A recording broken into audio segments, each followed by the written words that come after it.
welcome everyone. Thank you for joining us to this episode of Punching Through. I'm really excited to have, for me, my first up and coming guest in joining this podcast.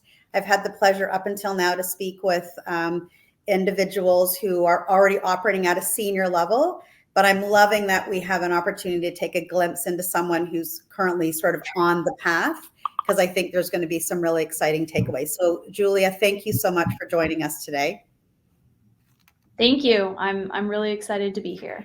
And I understand that you are currently at MIT participating in a graduate program. Tell me a little bit about that. Yeah, I'm in the Leaders for Global Operations program at MIT. It's a dual MBA and Masters of Engineering. Wow, that's wonderful. So how did we get there? I know you were at Deloitte, and I'm sure you were having, a wonderful career and great progression there. So tell me a little bit about how you got to MIT. I'm sure there was some thinking that probably went into that. Definitely. So I started my career in the middle of the pandemic with Deloitte, working remotely from the apartment I had just moved into in Washington, D.C. Wow. And I had a great experience there. I learned a lot. I was in the cybersecurity consulting practice and learned more than I could have possibly imagined in 3 years. But around that 2-year mark, I realized that there were things that I was noticing about my own gaps in my own skill set that I didn't really know how to address. And I had a really good mentor in my first manager at Deloitte, who he suggested to me, maybe it's time to think about the next step, and maybe that step is further education. And so then I was really thinking about, what is it that I want out of my career? And one thing I really wanted was I wanted to take kind of my current cybersecurity skill set and be able to look at problems from a whole business standpoint. And so that's where I got to the MIT MBA program, and then into this dual degree program, which focuses on building leaders in operations and manufacturing. Wow, that's amazing. So what was must have been a bit of a takeaway or take you back when the manager said to you, hey, maybe you need to think about your next step? Like, what was your reaction to that?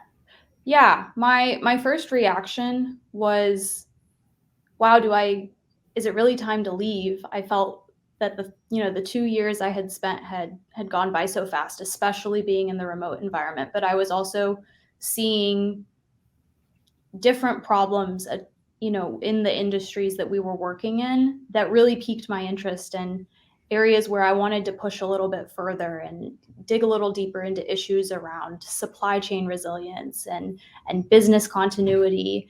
And so hearing that feedback from him and him kind of, helping me push the boundaries of my own situation and helping me to think bigger than just just the work that I saw in front of me, was really kind of that signal that I needed to really start thinking broadly about where it is I want to go, and with my long-term career goals, what steps I need to start taking at this point in my career to eventually get there 10, 20 years down the road.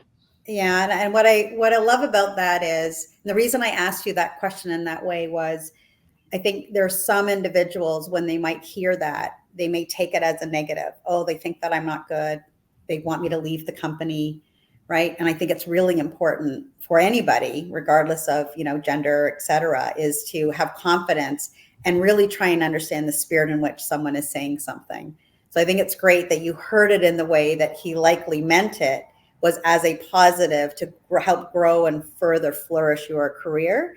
And the fact that you did that level of self-reflection and did see some of those gaps and where you wanted to build your career. I just wanted to highlight that, because I think that's really important, especially with folks who are sort of in that earlier part of your career, in that you hear the information and the feedback, as I said, in the spirit in which it's likely meant, versus, oh, well, they think I should leave. They don't think I'm any good, right?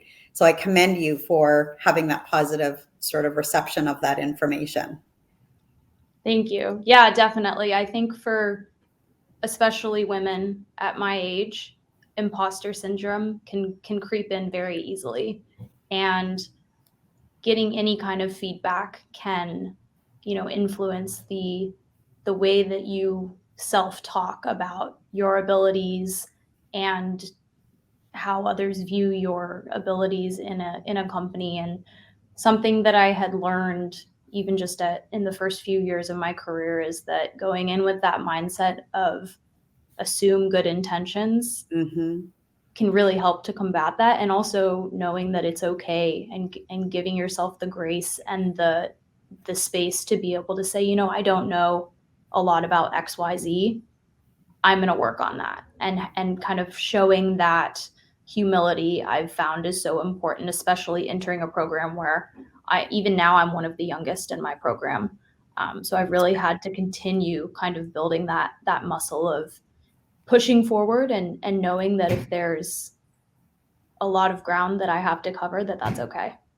I agree. And I think that's so great. And you said something that's so important. And I'll kind of bring you into a little secret. It's not just the women of your age, right? I've been doing this for a long time. We just didn't have a name for it, right? There was no name for it when I was sort of coming up in my career. Imposter syndrome. We just felt like, I don't know what I'm doing. And you didn't dare whisper it, because there was, me and probably 20 men at the table. And so I love that that there's a recognition of that, and there's an acknowledgement, and there's a narrative, and there's a support system around that, because we all at times suffer from it. And it's actually just not even females. I know some, male peers that we kind of laugh and joke around. Gosh, sometimes you're like, do I think I know what I'm doing? I think I know what I'm doing. Can you just tell me I know what I'm doing sometimes? Right. So, but thank you for sharing that. I think that's really important.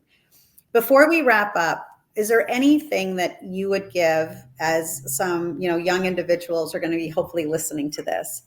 And what is the one or two sort of words of wisdom, those nuggets of information that you want them to take to consider as they're starting to think about next steps? Yeah.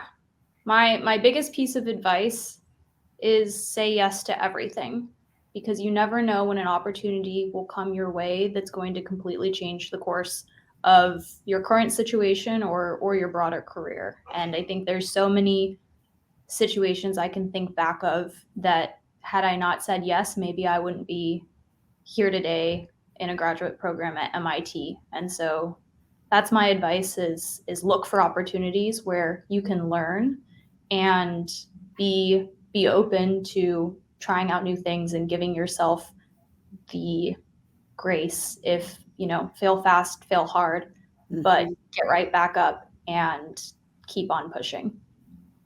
I agree. I think that's so important. And I think when I look back in my career, whilst I don't like to dwell on the failures, those are my biggest learning experiences.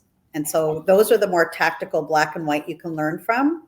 I always say to my team, when we're successful, we don't know because we got it right. We may just have gotten lucky that time. So the failings are where the real black and white learnings come from. So thank you for listening. I've learned from you today, and that's coming from someone who's been doing this for a long time. So thank you for sharing your thoughts, your young wisdom with us, and and I just see great things for you down the path. So congratulations on MIT, and I look forward to following on LinkedIn and seeing where you land down the path.